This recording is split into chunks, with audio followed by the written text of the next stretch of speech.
Hey guys, how are we doing? Back with another video from Seth the Programmer, and we are checking out the strength of Son Goku. Apparently this isn't like a scaling video, this is like actually looking at his character and everything throughout the series, so really intrigued to see how Seth approaches this. Very different from... Right, here we go. Something a bit different. So I've been scaling and talking about reading Dragon Ball long enough to get a PhD in the thing, but I agree. there's one thing I almost have never really talked about. Really and that agree. is my thoughts on the actual story of Dragon Ball. Here we go. Now, I've talked about This could be stuff interesting, man. such as my thoughts on Kefla, but that was still more so power scaling related. But this video isn't meant to be a criticism of Dragon Ball's writing, but rather an explanation that I'm not seeing on YouTube. It's weird because I talk to YouTubers all the time about what I think of these things, the philosophy behind the character, but not actually put it out there. Help people make a video on it, but I myself haven't even touched it on my channel. Right. So let's end that today. Today, I'm going to be giving you my raw thoughts on what I think of the philosophy of Goku, Cool. the pursuit of happiness, Right. nature versus nurture, Cool. self-discovery, This is and the meaning of very strength. different. By the way, I'm not saying I'm some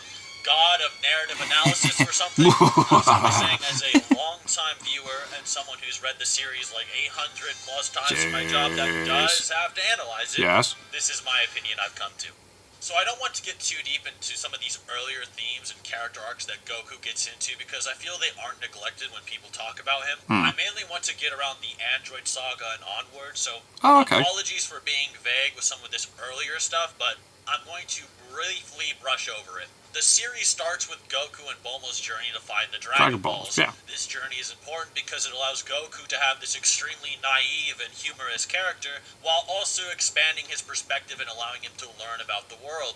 However, this is also the beginning of the pursuit of happiness, and while that seems like a somewhat basic concept, for a character like Goku, it gets actually kind of complicated, as a lot of people who read anime or manga, especially Dragon Ball fans, they don't understand that a character can change or has a goal unless it's specifically stated, whereas that's not very realistic when you see a real human being. They usually don't announce their character development. Yeah, that's true. It's like, I'm going to do this now because I need it. It's like, it just happens, a lot of the time, but I find Goku somewhat surprisingly a realistic interpretation or presentation of development as a person. But in this case, I'm going to be explaining it because obviously people don't understand that a lot of the time. But an example, what does Bulma want? A boyfriend. What does Yamcha want? A girlfriend. A girlfriend. And what does Goku want? It doesn't know. We don't know. Essentially, everyone but Goku is established as knowing and getting the things that they want. The goals. Learning they didn't really need the Dragon Balls to obtain their true happiness. So, after the Dragon Balls fly off and Goku departs from his friends on the flying Nimbus, Akira Toriyama writes an interesting quote on the page from their narrator. After Goku says that he wants to fly off to see Master Roshi and says he hopes to become as strong as him one day after witnessing his power of him vaporizing a mountain, showing his desires for almost the first time in a while outside of just like obtaining his Dragon Ball, which represented his grandpa and meeting nice people. The page said it's going to keep going and going and going with the next chapter called The Price of Power. Basically, at this point, Goku has a pursuit now, which is to become more and more powerful, just like what he witnessed from Master Roshi. Goku eventually defeats Piccolo Jr., surpasses all of his masters, including Kami, and is generally considered to be the strongest man on the planet. Kami then offers Goku the Seed of God, in which Goku actually declines. It can almost be seen that this was the completion of Goku's pursuit of happiness, but it wasn't. Goku hasn't learned what he truly even wants quite yet, or who he even is for that matter. And this battle would also establish Goku being merciful on his opponents and introducing a new side to him. This could simply be that he didn't want to kill Piccolo because doesn't like killing people. He wanted to win the tournament, with battles like King Piccolo being far more deathmatch-like a little bit earlier. It can't be denied that something snapped with Goku during this encounter, however, with him wanting to give Piccolo a second chance even after the tournament was over. I don't want to get into the morality of Goku throughout this video, but I'll drop a small sentence here or there about it, as it is important to who he is and his philosophy in the end. To solve that, we introduce Raditz. Raditz introduces serious questions that were brought up since the beginning of the series and answers them. Like, who is he? Goku is an alien. He doesn't know his own history. This presents a few potential growths. It is interesting. It's like, haha, you don't know what you are. There's being far far stronger than he could ever imagine outside of just the Earth. He learns and rejects his Saiyan ancestry, and the question of nature versus nurture begins for the reader. Nature versus nurture in this case being how much of what Goku accomplished was actually due to his own efforts, and not just because he was an alien. Goku is also forced to work alongside Piccolo to defeat Raditz, presenting a new concept that the strongest in the world can't be everyone by themselves like Goku has done in the past. Need the help from an enemy. Goku sacrifices himself to defend Gohan, and Piccolo starts trying to raise Gohan to beat the new Saiyans while Goku is on King Kai's. An interesting concept here is that Goku actually tries to spare Raditz, but soon realizes that Raditz simply takes all of Goku's mercies as opportunities to get the upper hand you gotta on him, do it. You can't just give him that. Wouldn't be so easy as stopping mid-fight against a powerful opponent and saying, it's okay, you can go now. This would lead into Goku versus Vegeta, with Vegeta, the super elite Saiyan prince representing nature, and Goku, the low-class Saiyan warrior who has trained with many masters, representing nurture. Right, okay. With Goku using Kaioken and the techniques he learned from King Kai, he is able to close the gap between him and the super elite Saiyan and overpower him. However, Goku still has much to learn. He still underestimates his own nature and who he is, while also still relying too much on his own individual strength. This would introduce Uzaru Vegeta, Vegeta, who Goku, even with all his and then everyone else has to help without the help of all of his friends. Now, while some say this proves nature is stronger than nurture in Dragon Ball, that's not what's being presented here. The idea here is that Goku's nature is something he doesn't understand, and him not understanding himself is actually holding him back. For example, if he knew about Uzaru's and didn't fear his own nature as a Saiyan, then he'd embrace it. Might have been completely different. This was even remotely implied a few times during the King Piccolo arc, when it was implied that Goku's true potential is still something hidden inside, represented by the Uzaru within. However, once again, Goku is satisfied and even spares Vegeta, knowing that he would never be happy if he let someone stronger than himself slip away like that. Goku also spares Vegeta due to a few things, such as Piccolo's redemption arc starting to come full circle, Piccolo saving his own son, and Goku thinking that Vegeta, now unable to fight back and having fully lost, might take his mercy more seriously than Raditz. Before continuing, that was cool, where Krillin could have just killed him. Dragon Ball, and this is a common mistake I see all the time, is that when a thread begins for a character, whether it be nurture versus nature, or the pursuit of happiness, and so on, it doesn't just stop because a new arc begins. This isn't a movie. It's a long, ongoing weekly series that needs to everything be still looked carries at as over. such. Anyway, the story would lead into Namek and Frieza, where, guess what? The Super Saiyan is now a focus, which I'm sure some of you are starting to see where this is going. Basically, the idea here now is Goku isn't just nurture. For him to become truly strong, he needs to accept both nurture and nature. This is a concept that Vegeta obviously struggles with and fails to realize for quite a while, but this isn't about Vegeta. This is actually fully presented in this arc where Goku takes King Kai's advice about how Saiyans can easily adapt to gravity and begins his gravity chamber training. I'll quote the narrator here, in which he says, "Around and around he goes, working his body and ki almost to death, and then refreshing himself by eating the sensu, as the 7 beans given him by Master Korin are already down to 3. Whether he realizes it or not, Goku is living and reliving one of the primal cycles of the Saiyans, gaining strength by facing and overcoming death." Zenkai boosts. End quote. I think it's critical to note this, as it's the first display of Goku utilizing both his nurture and nature to become more powerful, whether he even directly realizes it or not, as the narrator That's just what implies. he's doing, Whereas Vegeta, in the same arc, you'll notice, simply spams his Saiyan Zenkai ability, which is essentially the Saiyan's ability to grow stronger after being brought to near death, which is literally Vegeta abusing his nature, which he has always done. Goku, after finally utilizing his nature and his nurture, becomes so strong that Vegeta thinks he not only surpassed Saiyan strength entirely, but might actually have become a Super Saiyan. During the Frieza battle sometime later, Goku is forced to don the mantle of the final Saiyan and the Avenger of his race. Yeah, because Vegeta's gone, donning this mantle, but also blatantly transforming into a Super Saiyan, a status revered among his race as only a legend. With Frieza's malicious taunts, Vegeta's tears, and the death of his friends to help him this time, Goku accepts his nature and completely overpowers Frieza. Now, while I'm not saying that Goku would have to say, "I'm a Saiyan," to defeat Frieza or something, I'm simply saying that that's what is happening on a deeper level than just some raw, fist-fighting Chad alien battle. Yeah. Some think that Goku didn't accept his Saiyan nature completely until the Broly movie, where he tells Broly to refer to him as Kakarot. Right, which, yeah, if you think so, that's fine. I've heard different arguments Yeah, about the that's subject. However, it can't be denied that he is now fully utilizing his nature and nurture By qualities going in this Super battle, Saiyan. and thus completing that cycle of character development for himself. Yeah. After Frieza, Future Trunks arrives and tells the Z-Fighters of the androids, Excuse me. beings that can even take down Super Saiyans with pretty much Yep, no they are problem, so a strong. force that should exceed what Goku has gone through so far.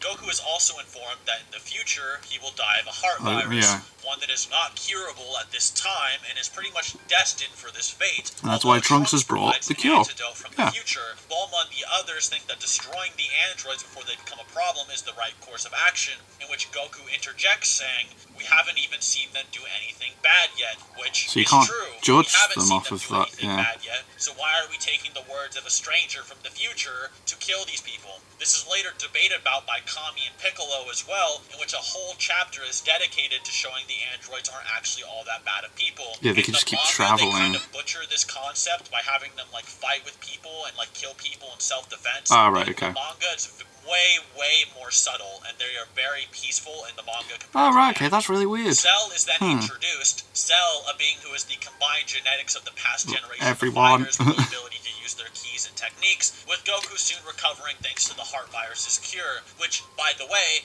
I really liked the whole Cell's key becomes whatever fighter's techniques he was using. I really kind of wish they didn't drop characters saying that all the time. Anyway, Yeah. this here is a huge foundational point for Goku as a character and for everything he will become.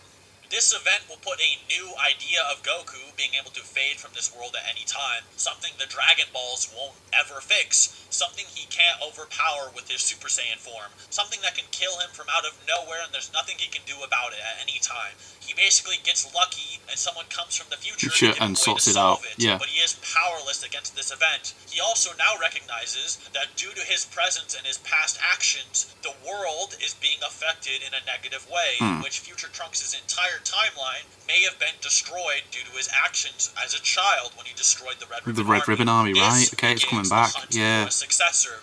Now, this doesn't snap with him right away, but when he sees Gohan training and quickly surpassing him, a half Saiyan with more potential than anybody who has been fighting since he was pretty much a toddler, a fighter that can surpass Goku, he realizes that he has found his potential successor. Yeah, his son. What better way to test this than to have Gohan duke it out against Cell? Yeah, a oh being my who god, just represents throw the him into entire it. Just last like, go on, you'll be generation fine. before him. It's even implied that Cell doesn't even have the genetics of Gohan. It's literally only the past generation. Right. You can say that this is one of the reasons Goku actually gives Cell a The senzu senzu bean bean. during the Cell games. But Goku has made many mistakes with this decision. Yes. The first of his mistakes, most notably, which Piccolo actually directly points out, is Goku's lack of understanding and lack of emotional sensitivity. This isn't something I really want to talk Gohan about here, doesn't but it's want to generally fight. one of those moral compass debates people always have. Goku is later shown with development in this area, most popularly in the new Broly movie, where he can sense that Broly isn't a bad person, rather than blindly trying to hope he isn't bad, like with many other fighters or villains. You'll also notice throughout the series he doesn't really care as much about true villains, such as Zamasu,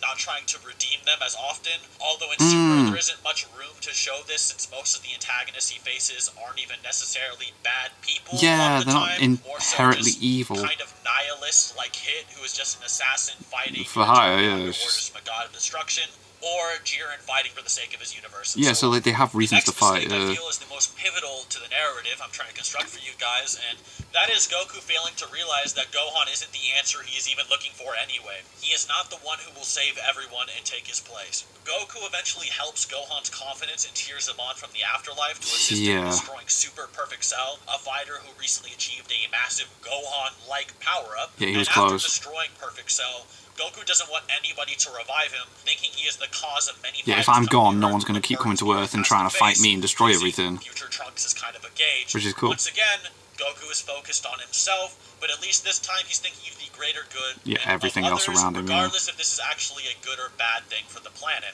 In the Buu saga, we have a theme of the mortals surpassing the gods, and a being who destroyed those gods, Majin Buu. At the start of this arc, we are introduced to an older Gohan, and a rumor that Goku will return to Earth to participate in a tournament is announced. This is more than likely Goku testing his own progress from the afterlife, and Because to he's see obviously how his still friends training. are doing without him, And he wants to see especially his other son. Goku also meets Goten and Yeah. King Trunks, who he learns have massive reserves of potential higher than anybody's ever Because seen, they're already reaching the Saiyans. level to Super give Saiyans, even even. Android 18 and Gohan a hard time as just some tiny kids. Gohan, after witnessing Videl's smackdown by Spopovich, gets aggravated and unleashes his state beyond Super Saiyan against Kibito, the assistant of the Supreme Kai. Although, to everyone's note, Gohan doesn't seem as strong as he was against Cell. After Gohan's energy is stolen drained, by yeah. Spopovich and Yami, the Z-Gang chases The after Z-Gang. him to find out where Babidi is under orders of the Supreme Kai. Here, they meet Dabura, Oh, a what a fighter that dude. even reaches a level on par with Cell from Excuse me. 7 years ago, possibly even greater, and we get to see Gohan face him one-on-one. To everyone's cool fight. dismay, Gohan is weaker now than he was in the past and cannot seem to defeat Dabura, Which is annoying. agitates Vegeta and somewhat Yeah. disappoints Goku. Of course, this means Gohan as a successor has somewhat lost its Failed. way, and even someone like Vegeta is probably stronger than Excuse him me. now. Not to say Vegeta is weak in Goku's eyes, but when it comes to the ever-needed rise of competition and powers, It's not there. Vegeta doesn't exactly come off as the gold medal a lot of the time. Yeah. Vegeta himself even notes this when he feels Goku's insane power spike versus Yakon, and decides to concede his body to Babidi in order For the to marching fight Goku power. to prove he is of that level, and for many other reasons. But even then, Vegeta still falls flat, and Because Goku of doesn't even yeah. go all out. He doesn't even go against Super him in Saiyan 3, their does he? battle. Yeah, yeah. Goku also learns that Vegeta was massively amped on top of this, which is probably even more disappointing. Although Vegeta was able to reach Goku's ascended Super Saiyan level at the end of the day, or Super Saiyan 2, with all of these shenanigans, he still wasn't Goku, who was withholding a power that could even rival Majin Buu himself, Super Saiyan 3. If he was alive, So, if maybe he'd be able to... anything, Ugh. all of this only justifies Goku's opinion of the successor even further, and that Gohan has failed in that regard. Damn. Goku displays a power on Majin Buu's level, if not greater, and actually decides to spare him for the sake of the next generation. The Well. successor is still on Goku's mind. I don't think he However, spares him, he now just couldn't has a keep new the target, form. which are Goten and Trunks. With their potential combined, they'd surely be unstoppable. If he carried on that What way, better he would to have just, display like, this than with the died, and fusion it's like, technique, instead of which risking not combines being two able to beat fighters him, together it's like, and multiplies share their powers how they could exponentially. potentially do The it. new fusion, Gotenks, was strong, and was even able to obtain Super Saiyan 3, I got which that. took Goku's Got that Funko entire Pop. life to learn. It's almost a contrast to how Goku used to treat Master Roshi back in the day, obtaining Kamehameha almost immediately. Easily Just by copying, surpassing yeah. Vegeta and the others, Gotenks takes on the new Super Buu, an even more powerful version of Majin Buu than the others so far. Yeah, it's like even and can stronger. actually toy But he around is a with him, child. But Gotenks is childish Yeah, and fails there we go. to finish Super Buu off, running out Because of his time childlike due to lack nature, of and knowledge of Super it's Saiyan too 3, late. and his time wasted goofing off. Gotenks wasn't a warrior like Goku and Vegeta at the end of the day. No. He was just two kids put together. Yeah. But, to Goku's disbelief, a way to draw out all of his son Gohan's latent potentials was now possible with the Elder Kai, a With Supreme the Kai that Z the God sword. of Destruction Beerus had sealed away long ago in the Z-Sword that Gohan had saved. This would be the ultimate test. Surely, For Gohan, with the all of person his that is meant to potential, have the surpassed baton. everyone else's, said maybe Goten and Trunks, brought out to its limits, could defeat Majin Buu. But After he all, still wasn't a fucks child up. like Gotenks. But Gohan, when stronger than everyone else, becomes arrogant. And Cocky, this is described yep. in Super during his retraining with Piccolo. However, against Super Buu, he takes it too easy. Sure, he doesn't have a time Should've limit just like took him out. Gotenks, Should've but just his took him down. arrogance has consequences. He's an Taking adult. it too easy on He Buu, doesn't have that childlike underestimates his nature. ability, and Buu absorbs not only Piccolo, but Gotenks as well, who Gohan allowed to fuse to re-challenge Buu, feeling he had everything under control if things went wrong. While many feel this is a bad character moment for Gohan, and I'm not necessarily disagreeing, this isn't the focus of what's happening. The focus Right. is that Goku is relying too much on his successors and Right. individuals. Eventually, even Gohan, with He has all his so much potential, faith is in him. absorbed alongside Goten and Trunks. There is nobody left to face Majin Buu but Goku now. But Goku, having tried too hard to allow other people to take him down by themselves, It's like, only how do I do it succeeded in myself? allowing Majin Buu to I have to do surpass it him. with Vegeta. Vegeta eventually appears, and together they form Vegito. The two greatest masters and rivals in the universe stop worrying about their own strength and decide to work as one. Becoming unstoppable. So sick. Even Majin Buu, with all his might, and even Goku's successors absorbed, is absolutely no match for their combined strength now. But Vegito eventually defuses inside of Buu, but this gives Goku and Vegeta the opportunity to sort of defuse Buu as well. Yeah, but then they don't know what they're doing. Buu being reverted to his true or pure form, also known as Kid Buu. Kid Buu then destroys the Earth, leaving only Goku and Vegeta it's like it just alive doesn't to mess about at all. the Kais. But Goku and Vegeta dislike having to rely on each other's combined strength to win a fight, as it's almost like forsaking their own powers, and they resort to their individual abilities once again. Even as a Super Saiyan 3, Goku stands no chance of defeating Kid Buu. This is often debated about, as Goku says if he could just charge up, he could defeat Buu, and Vegeta theorizes that Goku might have been holding back so Vegeta could have his turn. However, both of these are not true. We actually know in Daizenshu that Goku was at full power and could not defeat Kid Buu, and we also know that he actually never planned to give Vegeta a chance to fight him. On top of this, Goku's Super Saiyan 3 form was wearing down drastically with his newer living body than it did before. Oh, right, okay. For a similar lack of experience in the body as Gotenks. Vegeta soon fails to defeat Buu as well, and Goku thinks it's time to call upon Gohan and Gotenks together to defeat Kid Buu. And while it's actually confirmed in some guides that Gohan and Gotenks working together with those on the planet of the Kais could have defeated Kid Buu, a new focus is actually brought up, funny enough, by Vegeta. Vegeta states, how about we let those we're protecting fight for themselves, and hints at the Spirit Bomb. The Spirit Bomb, an ability that combines the powers of everyone who accepts it into one attack. This ball eventually absorbs everyone's powers on Earth, including Gohan, Goten, Trunks, Android 17s, and so forth, which, alongside a newly charged up Goku, completely vaporizes Majin Buu for good, and Goku makes a wish that he wants Oob to return as a good person, or Buu. And yes, for those that haven't realized it by now, and we've been waiting the whole series for this, that is in fact Goku's wish we've been waiting to hear. His desire to face Buu as a good person. This is basically representing Goku's desire to always face stronger and stronger rivals. Yeah, this is what he wants, isn't it? I want to fight someone stronger every time. You could say that this desire was in fact what Dragon Ball was after Shenron first disappeared for the first time. Goku just didn't know it's what he actually wanted until the end, so the series kind of naturally gave it to him and he just never realized. During this, Goku also learned that it was never about the individual strength of the fighter to save the day, or that individual strength was never truly strength, so much as it was the power of all of his comrades and friends together that were truly his strength. And looking back, it is true.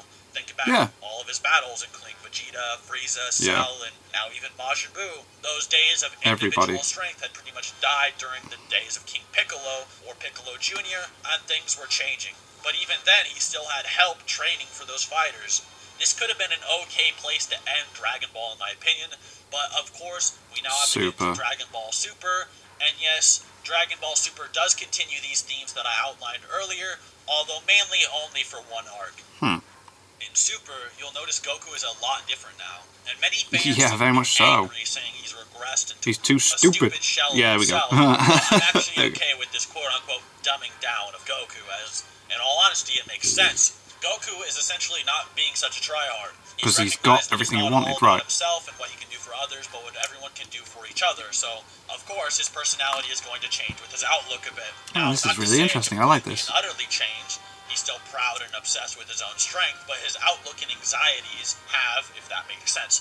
This is personified and solidified once again with Super Saiyan God, which by its very nature requires people to work together to achieve. Yeah, right, okay, so it's still going on the way it was, right. To surpass all others, including fusion, to face the God of Destruction, Beerus. Goku not liking this is more exaggerated in the original Battle of Gods movie, but in the anime it's more exaggerated that Goku made the strengths of others his own, which is actually a pretty fitting start to Super. That's cool. Yeah, okay, I like this. Super, we have a lot of different new themes, such as not relying on the gods. Because he keeps still fighting even though he's lost the form, doesn't he? Without realising the form's gone at one point as well. The Gods arc, which was in the Buu saga. However, I think the most interesting arc is during the Tournament of Tournament Power, of Power, at least yeah, of for course. this character arc. Now, this isn't to say I thought the Tournament of Power is necessarily the best, but it continues the narrative I was presenting during the original Dragon Ball segment, whereas the other arcs don't really do it as much, at least in Goku's case. That point in the Tournament of Power is both the Jiren and Ultra Instinct, and putting a bow on Goku's character. So I've heard a lot of people talk about Jiren,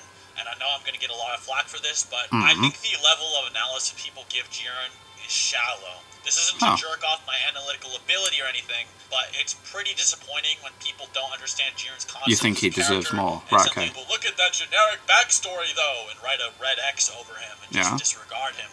May 9th, 2018. The Dragon Ball I love how he's doing official the site edits. releases an interview with Dragon Ball Super Series director Ryoto Nakamura and producer Satoru Takumi. During this interview, many of the concepts that went to Jiren's design came up, including the flashy red outfits of the Pride Troopers and the hopes to make Jiren an ultra-talkative and heroic antagonist, unlike his nihilistic counterparts Hit and Zamasu. However, Akira Toriyama, the original creator, goes against this and wants Jiren to be a character who doesn't talk. The heroic role is then given to Toppo, the second fiddle of the Pride Troopers, instead. In this interview, a lot of things are brought up, including Jiren having a lot of emotional baggage, not being a bad person, and many other things. But this quote here is a very important one for me from Nakamura. In quote, while the universe survival arc may be Goku's story, I think it might actually be Jiren's story too. Oh, right. I think that was Toriyama Sensei's intention when he set up someone like Jiren as the greatest So rival. it's trying to put both stories out at the same time. Jiren being Toriyama's intended greatest rival is important, as it's once again overlooked. So he's not meant to be a bad guy. Most people simply conclude because he's the strongest so far and he's a good guy, but this isn't true either. Jiren is essentially Goku's dream. In their second fight, like what he wants to be. Jiren was going easy on Goku in his blue form. Jiren asks Goku what he seeks, in which both Jiren and Goku agree they seek what is beyond strength and want to become stronger. Strength, for those that haven't picked up on it yet, is the results of all the experiences someone has gone through. Strength is essentially who you are as a fighter and person. If the way you lived and fought was right, you will be strong. This is now put into question if Goku made the right decisions leading up to this moment as a warrior and as a martial artist in person. This total journey put on the line in one fight is personified with Ultra Instinct. The color white, symbolizing all colors put together, is perfect for Goku's design of now white hair, which represents all of his journey and experiences finally coming together as one and slamming against Jiren. The theme of strength is often confused with your raw power level. In this case, it's more of a message, a meaning that created your strength and who you are. In fact, Super and its writers go out of its way to make this very clear, and this is shown in Vegeta vs. Toppo. Toppo disregards his beliefs about justice and destruction everything he claimed he was prideful of in order to obtain more strength. I could go into more detail, but this is just an example. Some consider this a powerful resolve, and while it probably is, and actually allowed Vegeta to reach Goku's lesser levels back in the Buu arc when he became Majin Vegeta, Vegeta did not forsake himself like Toppo, making the same errors Vegeta's just going what he believes in. And thus came out on top by believing in true strength, his true self. Even Jiren brings this up and constantly refers to Vegeta as a proud and respectable warrior, showing distaste for Toppo, someone who is supposed to be his friend. Jiren, who is someone who fully believes in individual strength. He's just like, by myself. And then Goku is embracing the whole teamwork. Many years ago. He is what he thought he wanted to be. He is what he thought he wanted his successors to be. An absolutely strong individual above all others. But Jiren's story is then personified as one where his friends abandoned him. And he's trying to do the same thing. I will be strong by myself, right? People back to life whenever they died, like in Goku's world. Jiren's friends died, and they died for good. Jiren can almost be described as a Goku without the Dragon Balls. Right. Goku's whole life That's true, Jesus. Jiren's absolute power, and while they have a pitched battle, Goku Jiren's done the life of Goku without the Dragon Balls being able to, like, just wish people back. This would be contradictory if Goku won the battle alone, regardless of the symbolism, and Goku's Ultra Instinct fades away, because to prove a point to Jiren, despite Goku being stronger, he's not going to defeat Jiren because he's individually more powerful. No, he's got At friends. the end of the day, Goku alongside some of his greatest enemies and friends come together to defeat Jiren. Like 17 and Frieza, like with two of the biggest, like, strongest people he's ever, like, Goku has now found they were his answer, baddies. and the answer is the strength of others becomes your strength. Jiren eventually found this strength as well after regaining his power from Toppo's calls and cheers, Yeah. and with a smile and glass shattering around him to symbolically show that his box and overpuffed fixation on his own ability was shattering. It's like, fine, Although I'll it embrace was this and then too late by loses. this point, and he was alone against Goku, Android 17, and Frieza, and thus lost. Goku had won all of his battles due to this point, due to everyone he's met helping along the way, and for him to win and become this video has been so good. Oh my god. On his own would be a spit in the face of his own journey. It's just not who Goku is at the end of the day, and more than likely never will be. But as I outlined earlier with Majin Buu, it's not what Goku wants to be anyway. He wants to constantly find those greater rivals, greater horizons, and never get stop stronger. growing. He doesn't want to, nor can he ever obtain absolute strength, for that is his wish. Wow. Constantly just getting stronger with people around him. That was so good. That was really good for Seth as well, man, because he's just scaling usually, and that was so nice. That was boss, man. I loved that. Not very well versed in Dragon Ball, but I love that I've learned stuff through this, and then, oh mate, the growth.